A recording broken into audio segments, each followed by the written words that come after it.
જે લોકો વર્ષોથી અમેરિકા જવાની વાટ જોઈને બેઠા છે, જેમના લાભ માટે પિટિશન દાખલ કરવામાં આવ્યું છે, એ પિટિશન ફક્ત પિટિશનરના મૃત્યુના કારણે રદબાતલ થઈ જાય છે. એ બહુ ખોટું છે. ચાલ પ્રિય, આપણે અમેરિકા જઈએ. કોલંબસે શોધ્યો એ દેશ ખોજવા જઈએ. સ્વતંત્રતાના દેશમાં એકબીજાના ગુલામ બનવા જઈએ.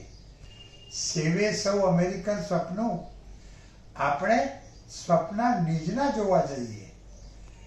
પોપ મ્યુઝિકના દેશમાં ગીતો અવિનાશ વ્યાસના ગાવા જઈએ.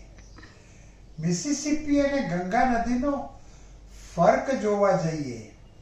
ગ્રાન્ડ કેનિયનના હિન્દુ નામોનો ઇતિહાસ જાણવા જઈએ. રાજસ્થાનના રણ સાથે ટેક્સાસને સરખાવવા જઈએ. બોમ્બે પુના હાઈવે નહીં, રૂટ 66 ઉપર વાહન દોડાવવા જઈએ. એમ્પાયર સ્ટેટ ઉપરથી નીચે જન સમુદાયને જોવા જઈએ. ગોલ્ડન ગેટ બ્રિજની ઊંચાઈ માપવા જઈએ. ક્રુકેટ સ્ટ્રીટની સરળ સુંદરતા ભાળવા જઈએ. પાંડવો શું રમ્યા હતા જુટકું? પાંડવો શું રમ્યા હતા જુગટું? લાસ વેગાસમાં અબજોપતિ થવા જઈએ. બોલિવૂડ ભલે ગમતું હોય, હોલિવૂડમાં લટાર મારવા જઈએ. બ્રોડવેના નાટકોનો આસ્વાદ માણવા જઈએ. ડિઝની વર્લ્ડમાં બાળક બની રમવા જઈએ. સ્ટેચ્યુ ઓફ લિબર્ટી આગળ માથું ટેકવવા જઈએ. ચાલ પ્રિય, આપણે અમેરિકા જઈએ. ખબર છે ના દર્શક મિત્રો, એડવોકેટ સુધીર શાહ ના નમસ્તે. કેવી લાગી આપને આ કવિતા? ઘણા સમય પહેલા મેં આ કવિતા લખી હતી અને મારું પુસ્તક અમેરિકા જવું છે એમાં મેં એ પ્રસિદ્ધ કરી હતી. લોકોને બહુ ગમી હતી. પણ આજે મારે તમને આ મારી કવિતા વિશે વાત નથી કરવી. આજે મારે તમને જે વાત કરવી છે એ વાત હું ઘણીવાર કરી ચૂક્યો છું. અને તેમ છતાં દર્શક મિત્રો તમારામાંથી ઘણા મને વારંવાર એ જ સવાલો પૂછે છે, એ જ વાતનું ક્લેરિફિકેશન માગે છે. અને એ વાત એ છે કે જો તમારા લાભ માટે કોઈએ ફેમિલી પ્રેફરન્સ કેટેગરી હેઠળ ઇમિગ્રન્ટ વિઝાનું પિટિશન દાખલ કર્યું હોય અને એ પ્રોસેસ થઈને મંજૂર થઈ ગઈ હોય, પણ કોટાના બંધનોના કારણે તમને એની હેઠળ વિઝા મળ્યા ન હોય, તમારી પ્રાયોરિટી ડેટ કરંટ થઈ ન હોય અને એ દરમિયાન જો પિટિશનરનું મૃત્યુ થાય તો આપોઆપ પિટિશન રદબાતલ થઈ જાય છે. તો આવા સંજોગોમાં શું કરવું જોઈએ? જે બેનિફિશરીઓના લાભ માટે પિટિશન દાખલ કરવામાં આવ્યું હોય એમણે વર્ષ, 2 વર્ષ, 5 વર્ષ, 10 વર્ષ એથી પણ વધુ વર્ષો વાટ જોવી હોય. અમેરિકન સ્વપ્ન સેવા હોય, હું અમેરિકા જઈને આમ કરીશ, અમેરિકા જઈને તેમ કરીશ, હું મારા ફાધર જોડે આમ કરીશ, મધરની જોડે આમ કરીશ, મારા ભાઈઓ જોડે ત્યાં આવો બિઝનેસ કરીશ. આવા એમને વિચારો કર્યા હોય. એમના બાળકોએ ડિઝની વર્લ્ડના વિચારો કર્યા હોય. એમના મોટા થયેલા સંતાનોએ લાસ વેગાસ જવાના વિચાર કર્યા હોય, હોલિવૂડમાં જવાના વિચારો કર્યા હોય, સેન્ટ્રલ પાર્કમાં લટાર મારવી હોય, એમ્પાયર સ્ટેટ બિલ્ડિંગ ઉપરથી આખા ન્યુયોર્ક સિટીનો નજારો જોવો હોય. આ બધું ધૂળધાણી થઈ જાય. વોલ સ્ટ્રીટમાં લિસ્ટેડ થયેલી કંપનીઓમાં રોકાણ કરવું હોય, સિલિકોન વેલીમાં જઈને કંઈ નવી શોધો કરવી હોય. આ બધા જે વર્ષોથી આવું કરવાની વાત જોઈને બેઠા હોય એમના અમેરિકન સ્વપ્ન પિટિશનરના મૃત્યુના કારણે ચકનાચૂર થઈ જાય છે. પિટિશન રદબાતલ થઈ જાય છે. અને આ જ મુશ્કેલીને ધ્યાનમાં લઈને અમેરિકાની સરકારે વર્ષ 2002માં એક કાયદો ઘડ્યો.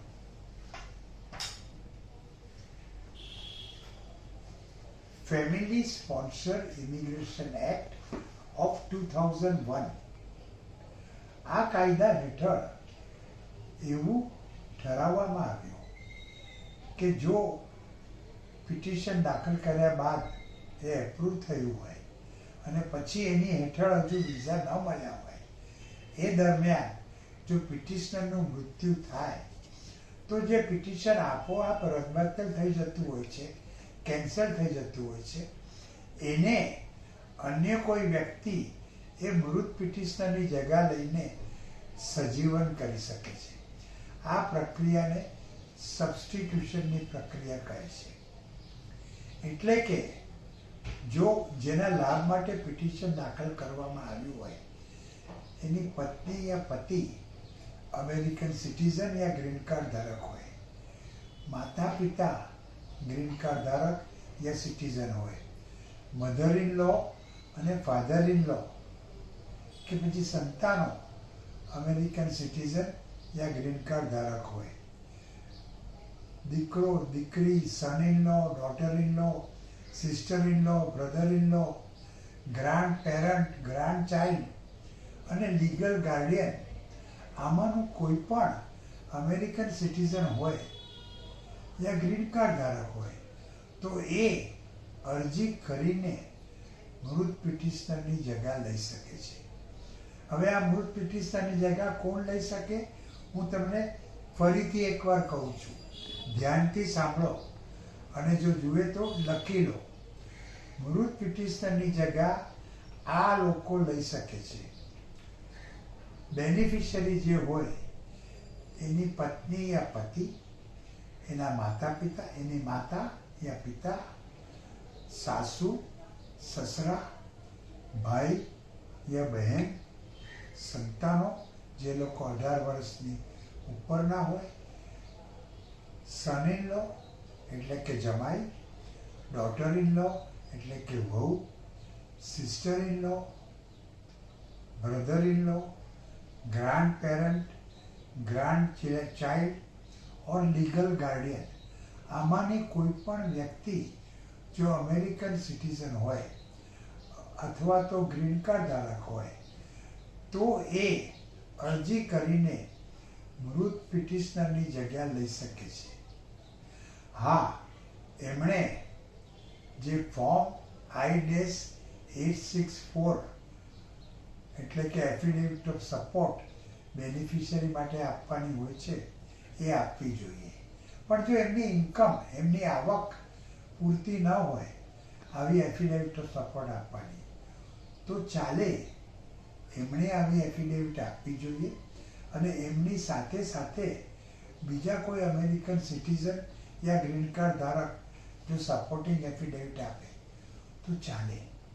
અને સૌથી મુખ્ય વાત તો એ કે અરજી કરો એમાં તમારે દેખાડી આપવું પડે કે જો મૃત પિટિશનરની જગ્યાએ આ જે વ્યક્તિનું અમે નામ સૂચવીએ છીએ, જે આ સંબંધોમાંની એક વ્યક્તિ છે અને જેણે એફિડેવિટ ઓફ સપોર્ટ I-8-64 દાખલ કરી છે, એને તમે જો પિટિશનરની જગ્યા નહીં આપો અને પિટિશન સજીવન નહીં કરો તો અમને બેનિફિશિયરીઓને અને અમારી જોડે જે ડિપેન્ડન્ટ બેનિફિશિયરીઓ હોય એમને, અમારા સગાવાલાઓને, અમેરિકામાં રહેતા અમારા બીજા ભાઈબંધો, દોસ્તારો, સગાવાલા એ બધાને પારાવાર હાડમારી પડશે.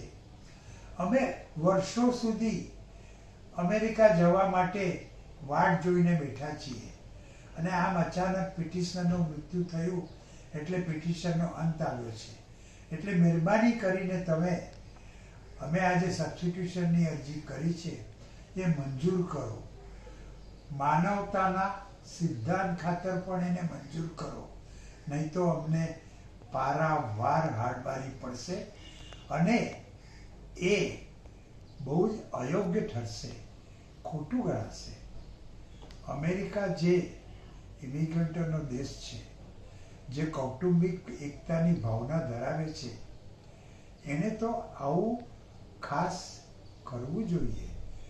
જે લોકો વર્ષોથી અમેરિકા જવાની વાટ જોઈને બેઠા છે, જેમના લાભ માટે પિટિશન દાખલ કરવામાં આવ્યું છે, એ પિટિશન ફક્ત પિટિશનરના મૃત્યુના કારણે રદબાતલ થઈ જાય છે. એ બહુ ખોટું છે. એટલે સબસ્ટિટ્યુશનની અરજી પિટિશનરની જગ્યા અન્ય કોઈ વ્યક્તિ લે એવી અરજી માનવતાના કારણોસર પણ મંજૂર કરવી જોઈએ. અને આ કારણો તમારે દાખલા, દલીલો, પુરાવાઓ સહિત આપવાના રહે છે. જો આવું કરશો તો એ પિટિશન સજીવન થશે અને તમને એની હેઠળ ઇમિગ્રન્ટ વિઝા મળી શકશે. તમે અમેરિકામાં જઈ શકશો, તમારા અમેરિકન સ્વપ્ના પૂરા કરી શકશો. પણ એક વાતનું ધ્યાન રાખજો, તમે સંબંધ તો દેખાડી શકશો, એ વ્યક્તિ એફિડેવિટ ઓફ સપોર્ટ પણ આપવા તૈયાર થશે, પણ તમે જો પારાવાર હડબડી દેખાડી નહીં શકો, માનવતાના સિદ્ધાંતો ખાતર તમારી અરજી, સબસ્ટિટ્યુશનની અરજી મંજૂર કરવી જોઈએ એવું જો તમે દાખલા, દલીલો આપીને દેખાડી નહીં શકો, તો તમારી સબસ્ટિટ્યુશનની અરજી નકારવામાં આવશે. અને આના માટે તમારે ખાસ આ કાયદાના જાણકાર એડવોકેટની સલાહ મેળવવી જોઈએ.